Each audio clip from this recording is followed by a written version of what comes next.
Good day, you're watching Leadership TV News. I am Cynthia Onwado. The Chief Executive Officer of MTN Ghana, Stephen Bellet, has rejected claims that the telecom company engages in the theft of customers' data. Bellet noted that this has become a recurring issue he has encountered throughout his career in various markets. Ghanaian online news portal MyJoy Online reported on Wednesday. During a meeting at MTN House in Accra, Bellet tackled the common perception that data disappears because of intentional interference. He contended that there is no financial motivation for such behavior, emphasizing that this bonus, or rather his bonus, is tied to reported revenue, not data theft. He attributed rapid data depletion to enhanced networks, not foul play.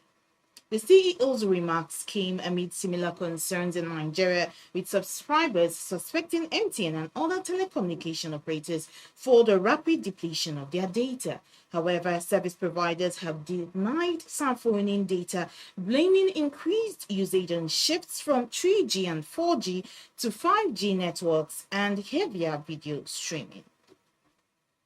In other news stories now, following a severe traffic congestion in Lagos on Wednesday, Lagos State Governor Babajide Sanwo-Olu on Thursday visited the Independence Bridge in Bonny Camp, which is currently undergoing repair works, apologizing to Lagos residents over the development. He said the decision to fix the Independence Bridge was not made overnight, as it has been in the works for over 3 years, carefully planned to avert a potential disaster.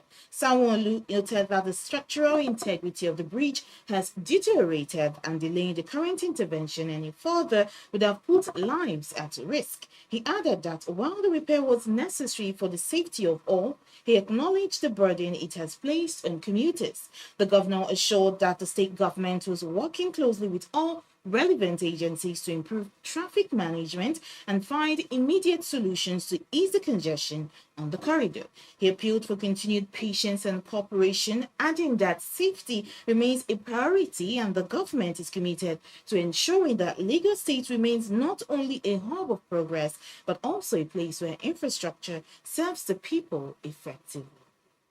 Moving on now, the Independent National Electoral Commission, INEC, has stayed action on the petition to recall the senator representing Kogi Central in the Senate, Natasha Akpoti-Uduaghan, for not meeting the requirements of the 1999 Constitution as amended. INEC decision follows the verification of signatures and thumbprints forwarded with the petition, which stood at 43.86% instead of more than 50% required by Section 69, subsection A of the Constitution. The Commission's National Commissioner and Chairman of its Information and Voter Education Committee, Sam Olumekun, disclosed this on Thursday at the end of the Commission's regular weekly meeting on Thursday. Olumekun said a petition for the recall of a senator must comply with the provisions of Section 69, subsection A, which requires the signatures of more than one half of the registered voters in the constituency. The National Commissioner further said that INEC had assured Nigerians that it would handle the matter with fairness to the parties involved and in line with the provisions of the law and our regulations and guidance. And now, a Nigerian televangelist who was accused of raping young women in his South African church, Timothy Omotosho, has been found not guilty of all charges after spending 8 years in jail. However, following Wednesday's verdict, Omotosho will be deported to Nigeria, South African media outlet News 24 has reported. In 2018, one witness told the court she had been raped by the pastor who ran a church in the city of Port Elizabeth when she was 14 years old. Omotosho had denied 32 charges in a trial that was broadcast live and gained huge interest across the country. However, when delivering the verdict on Wednesday, the judge presiding over the trial said the accused had been found not guilty because prosecutors had mishandled the case. South Africa's National Prosecuting Authority, NPA, said it would now consider its legal options and that the drawn-out nature of the trial was partly down to Omotosho filing numerous legal challenges. His co-accused, Lusanda Sulani and Siziswa Psito, were also found not guilty. Omotosho was arrested at an airport in 2017 as he sought to leave the country and face a trial that was the first prominent rape case to be broadcast live in a country where sexual violence is rampant.